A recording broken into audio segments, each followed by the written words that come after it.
మీరు అనుకుంటా ఉన్నారేమో ఒక యాక్సిడెంట్ అంటే ఒక ప్రాణం పోవడం కాదు, ఒక కుటుంబం రోడ్డును పడుతుందనే విషయం మీరు గుర్తుంచుకోవాలా. మన కన్నా తల్లిదండ్రులు వాళ్ళకు వాడి దుఃఖం ఏ విధంగా ఉంటుందనే విషయం మీరు గుర్తుంచుకోవాలా. మన తల్లిదండ్రులు మనల్ని ఎంత ప్రేమగా పెంచుతున్నారు, మనం అడిగితే మనం కొనిస్తున్నారు. ఇది చాలా బాధాకరమైనటువంటి విషయం. 100 మందిలో 80 పిల్లలు మన పిల్లలే ఉంటున్నారంటే ఒకసారి ఆలోచన చేయండి తమ్ముళ్ళు. ఒకవేళ మీకు మద్యాన్ని విడిచిపెట్టేటువంటి ఆలోచన లేకపోతే, మద్యం బారిస నుంచి మీరు బయటపడలేకపోతూ ఉంటే, ఒకవేళ మీరు తాగేసే ఉంటే గనక మీరు ఎక్కడ తాగారు అక్కడే పడుకోండి. మీకు తాగింది దిగిన తర్వాత లేచి బండేసుకుంటారండి తప్ప తాగిన తర్వాత మీరు బళ్ళు మీద ప్రయాణం చేసి దయచేసి ప్రాణాలు తీసుకోవద్దని మీకు అందరికీ ఒక అన్నగా ఒక తమ్ముడుగా చేతులు నమస్కరించి వేడుకుంటా ఉన్నాను మిమ్మల్ని అందరినీ కూడా. ఎందుకని ఈ మాట అయితే వేదంతో చెప్తున్నానంటే, బెట్టింగ్తో 10 సంవత్సరాల పిల్లలు వాళ్ళకి ఆత్మహత్య ఏంటో తెలియదు.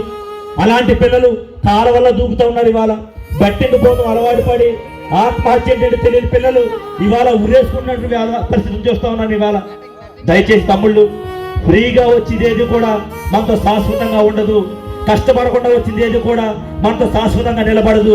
బాబాసాహెబ్ అంబేద్కర్ ఎప్పుడు కూడా కష్టపడమని చెప్పాడు. బాబాసాహెబ్ అంబేద్కర్ ఎప్పుడు కూడా ఆత్మగౌరవంతో బతకమని చెప్పాడు.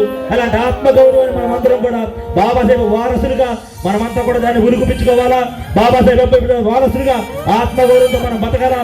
కష్టపడ్డ సొమ్మును మాత్రమే మనం తినాలంటే ఈ బెట్టింగులు, తాగుళ్ళు, గంజాయిలు ఇవన్నీ కూడా నా తమ్ముళ్ళందరూ దూరంగా ఉండాలని మరొకసారి వేడుకుంటూ నాకు ఈ చక్కటి అవకాశం కలిగించినటువంటి ఈ అంబేద్కర్ యూత్ వారందరికీ కూడా జై భీమ్.